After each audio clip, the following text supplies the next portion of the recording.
Stock మార్కెట్లో ఒక విచిత్రమైన పరిస్థితి ఉంటుంది కదా. అంటే మనం అనుకున్న లక్ష్యాన్ని 100% చేరుకున్నా సరే ఆ, ఓడిపోయామేమో అని ఫీల్ అయ్యే సందర్భం బహుశా ఇదేనేమో. అవును, నిజమే. ఎందుకంటే టార్గెట్ రీచ్ అవ్వడమే ఇక్కడ మన వాళ్ళకి అతిపెద్ద భయం అనమాట. ఎగ్జాక్ట్లీ. మామూలుగా ఒక ఆస్తిని అమ్మినప్పుడు అప్పటికప్పుడు మనం ఊహించిన దానికంటే మంచి లాభం వచ్చిందని సంబరపడతాం, కానీ వారం తిరిగేసరికి ఆ ఆస్తి ధర మార్కెట్లో ఇంకా భారీగా పెరిగిపోయిందని తెలిస్తే ఆ ముందు వచ్చిన లాభం ఏమాత్రం ఆనందాన్నివ్వదు. ఖచ్చితంగా. అది ఒక రకమైన మానసిక క్షోభగా మారిపోతుంది. ఇంకొన్ని రోజులు ఆగి ఉంటే అద్భుతం జరిగేది కదా అనిపిస్తోంది. అదే కదా. అయితే ఈరోజు మనం మోర్ మనీ లెస్ ప్రాబ్లమ్స్ అనే యూట్యూబ్ ఛానల్ నుండి గ్రహించిన వనరుల ఆధారంగా ఈ అంశాన్ని లోతుగా పరిశీలిద్దాం. ఓ, మోర్ మనీ లెస్ ప్రాబ్లమ్స్, వాళ్ళ అనాలిసిస్ చాలా బావుంటుంది. అవును. సో ఈ చర్చ ప్రధాన లక్ష్యం ఏంటంటే, కవర్డ్ కాల్స్ విక్రయించినటప్పుడు షేర్లు అసైన్ అవ్వడం, అంటే ఒప్పందం ప్రకారం మన షేర్లను విక్రయించాల్సి రావడం అనేది ఎందుకు చెడ్డ విషయం కాదు, పైగా అది దీర్ఘకాలంలో ఒక అద్భుతమైన ఆదాయ వనరుగా ఎలా మారుతుందో అర్థం చేసుకోవడం. రైట్. చాలామంది ఈ ఫియర్ ఆఫ్ మిస్సింగ్ అవుట్, అదే ఫోమో వల్ల పెద్ద తప్పులు చేస్తుంటారు. మ్మ్. సో సరే, దీన్ని విశ్లేషిద్దాం. వాళ్ళిచ్చిన వనరుల్లో ఒక నిర్దిష్టమైన ఉదాహరణ ఉంది. అది చూస్తే అసలు కథార్థమవుతుంది. యా, యాక్చువల్లీ ఆ ఉదాహరణ నంబర్స్తో సహా చెబితే చాలా క్లియర్గా ఉంటుంది. ఖచ్చితంగా.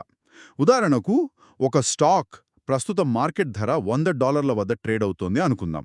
ఒక పెట్టుబడిదారుడు తన దగ్గరున్న 100 షేర్లపై ఒక వారం రోజుల వ్యవధిలో $102 స్ట్రైక్ ప్రైస్ వద్ద ఒక కాల్ విక్రయించాడు. ఓకే, దానికి ప్రీమియం ఎంతొచ్చింది? $150 ప్రీమియం అందుకున్నాడు. కానీ ఇక్కడే ఒక ట్విస్ట్. ఆ వారాంతానికి స్టాక్ ధర అనూహ్యంగా $105కి దూసుకుపోయింది. ఇక్కడే అసలు ఫ్రస్ట్రేషన్ మొదలవుతుంది. కాంట్రాక్ట్ నియమాల ప్రకారం మార్కెట్ ధర 105 ఉన్నప్పటికీ ఆ షేర్లను $102కే వదులుకోవాల్సి వస్తోంది. అవును. అంటే షేర్ల అప్రీసియేషన్ ద్వారా ఒక $200 లాభం, దానికి తోడు ముందుగానే మనకొచ్చిన $150 ప్రీమియం, మొత్తం కలిపితే ఆ ఒక్క వారంలో వచ్చిన లాభం $350. అవును, $350. ఒక రకంగా చూస్తే ఇది కేవలం వారం రోజుల్లో అసలు పెట్టుబడిపై 3.5% రాబడి కదా. ఇది చాలా అద్భుతమైన రిటర్న్. ఒక్క నిమిషం. కానీ ఇక్కడే ఒక ప్రాక్టికల్ సమస్య ఉందండి. ఆ స్టాక్ మార్కెట్లో 105కు వెళ్ళింది కదా, ఈ కవర్డ్ కాల్ జోలికి వెళ్లకుండా కేవలం ఆ షేర్లను సైలెంట్గా హోల్డ్ చేసుంటే నేరుగా $500 లాభం వచ్చేది కదా. చాలామంది అడిగే ప్రశ్న ఇదే.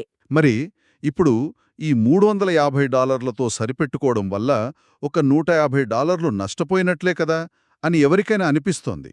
ఇది నష్టపోయిన అవకాశంలాగే కనిపిస్తోంది కదా. ఆ ఇక్కడే మనం కొంచెం లోతుగా ఆలోచించాలి. వాళ్ళు సోర్స్లో కూడా ఇదే పాయింట్ని చాలా క్లియర్గా చెప్పారు. స్టాక్ మార్కెట్లో ఒక ప్రసిద్ధ నానుడి ఉంది, లాభాలు తీసుకోవడం వల్ల ఎవరూ పేదవారు కారు అని. అది నిజమే. బట్ ఆ మిస్ అయిన ప్రాఫిట్ సంగతేంటి? చెప్తాను. స్టాక్ $105కి వెళ్ళినప్పుడే ఖచ్చితంగా ఆ గరిష్ఠ స్థాయి వద్ద లాభం బుక్ చేస్తారన్న గ్యారంటీ ఎక్కడుంది? మనమెప్పుడూ టాప్లో అమ్మలేం కదా. యా, అది వ్యాలిడ్ పాయింటే. ఒకవేళ ఇంకా పెరుగుతుందేమో అన్న అత్యాశకు పోయి హోల్డ్ చేస్తే ఆ మరుసటి రోజే స్టాక్ తిరిగి $95కి పడిపోవచ్చు. ఈ కవర్డ్ కాల్ విధానంలో మార్కెట్ పెరిగినా తగ్గినా ప్రతి వారం 1 నుండి 2% గ్యారంటీ లాభం వస్తుంది. సో మీరు చెప్పేదేంటంటే, ఆ అనిశ్చితితో పోరాడే కంటే చేతికొచ్చే గ్యారంటీ క్యాష్ ఫ్లోని ఎంచుకోవటం బెటర్ అంటారు. ఎగ్జాక్ట్లీ. రిస్క్ని తగ్గించుకుంటూ స్థిరమైన ఆదాయం పొందడమే దీని అసలు ఉద్దేశ్యం. అయితే ఇక్కడే నాకు పెద్ద సందేహం ఉంది. ఈ గ్యారంటీ లాభాలు వస్తున్నాయి కదా అని చాలామంది ఒక విపరీతమైన రక్షణాత్మక ధోరణిలోకి వెళ్ళిపోతారు. అంటే వాళ్ల షేర్లు పోకూడదనే భయంతోనా? అవునవును.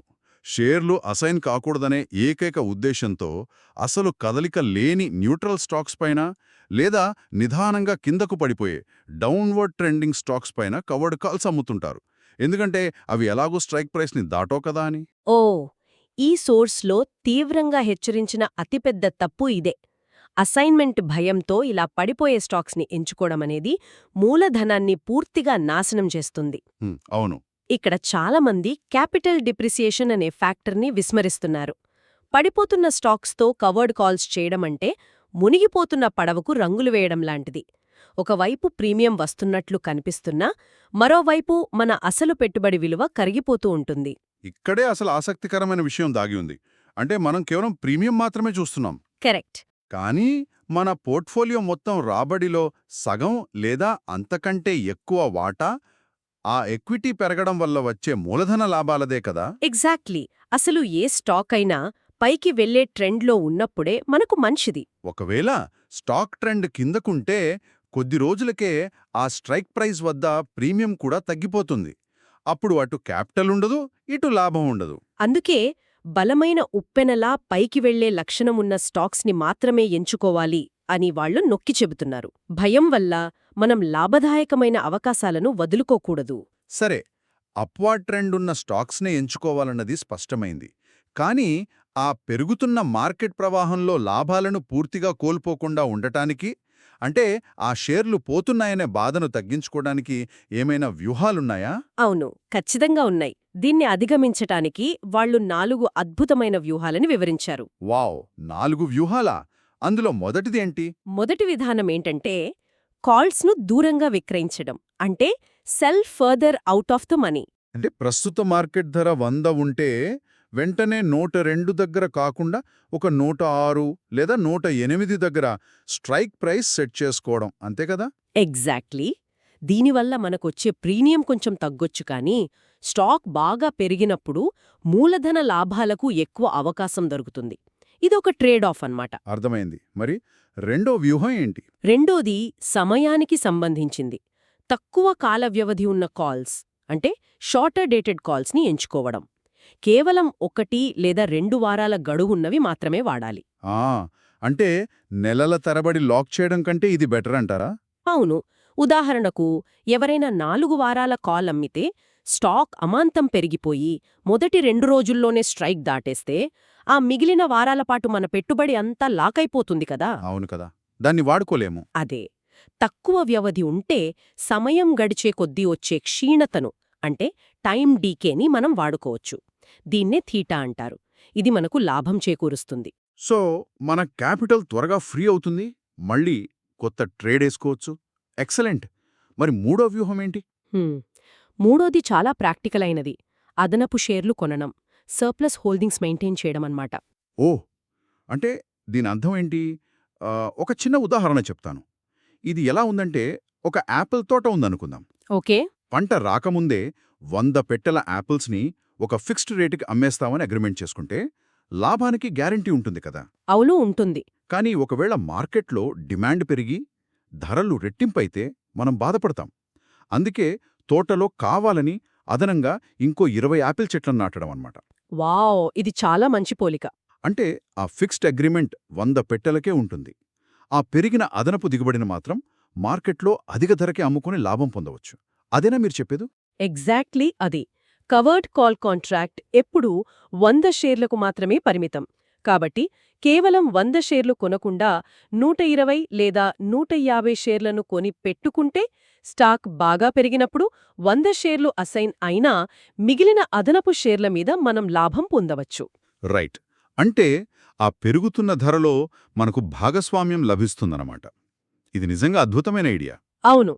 ఇక 4వ వ్యూహమేంటంటే లీప్స్ ఆప్షన్స్ ఉపయోగించడం. లీప్స్ వినడానికి కొంచెం టెక్నికల్గా ఉంది. అంటే తక్కువ పెట్టుబడితో ఇదెలా సాధ్యం? ఇది యాక్చువల్లీ అదనపు షేర్లు కొనవడం లాంటిదే. కానీ ఇక్కడ మనం నేరుగా షేర్లు కొనకుండా 1 సంవత్సరం కంటే ఎక్కువ గడువున్న కాల్ ఆప్షన్స్ను కొంటాం. దీన్నే సింథటిక్ స్టాక్ రీప్లేస్మెంట్ అంటారు. ఓహో, అంటే 100 షేర్లు మార్కెట్లో కొనడానికి $10,000 కావాలంటే ఈ లీప్స్ ద్వారా కేవలం $1,500 లేదా $2,000తోనే ఆ పని చేయవచ్చా? కరెక్ట్. అంటే తక్కువ మూలధనంతో ఎక్కువ ప్రయోజనం. కానీ గుర్తుపెట్టుకోండి, ఇందులో కాస్త రిస్క్ కూడా ఎక్కువే. ఒకవేళ మార్కెట్ ఒక్కసారిగా పడిపోతే ఈ ఆప్షన్స్ విలువ చాలా వేగంగా పడిపోతుంది. యా, లెవరేజ్ ఎప్పుడు రెండు వైపులా పదునున్న కత్తిలాంటిదే కదా. అవును. అందుకే రిస్క్ మేనేజ్మెంట్ గురించి తెలియకుండా ఈ వ్యూహం వాడకూడదు. సో దీన్ని విస్తృత కోణంలో చూస్తే ఇవన్నీ కేవలం పెట్టుబడి పెట్టడం గురించి మాత్రమే కాదు, రిస్క్ మరియు రివార్డ్ను ఎంత తెలివిగా బ్యాలెన్స్ చేయవచ్చో ఈ సోర్సెస్ మనకు చాలా స్పష్టంగా చెప్పాయి. అవును, షేర్లు అసైన్ అవ్వడం అనేది ఓటమి కాదు, అది మనం డిజైన్ చేసుకున్న వ్యూహం విజయవంతమనడానికి సంకేతమని అర్థం చేసుకోవాలి. ఖచ్చితంగా. ఎప్పుడో ఒకసారి వచ్చే భారీ లాభాల కోసం ఎదురుచూసే బదులు ప్రతివారం ఇలా గ్యారంటీ రాబడినిచ్చే విధానం దీర్ఘకాలిక సంపద సృష్టికి ఎంతో ముఖ్యం. నిజమే, భావోద్వేగాలకు లోనై చేసే ట్రేడింగ్కి ఇదొక అద్భుతమైన విరుగుడు. అయితే ఈ చర్చను ముగించే ముందు మనమొక ఆసక్తికరమైన కోణాన్ని ఆలోచిద్దాం. చెప్పండి. ఈరోజు స్థిరంగా వచ్చే ఆ 1–2% లాభాలు దీర్ఘకాలంలో భారీ సంపదను ఎలా సృష్టిస్తాయో తెలుసుకున్నాం కదా. అవును. అయితే మన ఆర్థిక జీవితంలోని ఇతర రంగాలలో లేదా మన కెరీర్లో రాత్రికి రాత్రే వచ్చే భారీ అదృష్టం కోసం లేదా ఏదో బిగ్ బ్రేక్ వస్తుందని ఎదురుచూస్తూ ఇలాంటి స్థిరమైన ఖచ్చితమైన చిన్న చిన్న వృద్ధి అవకాశాలను మనం ఇంకెన్ని వదులుకుంటున్నామో కదా. హ్మ్.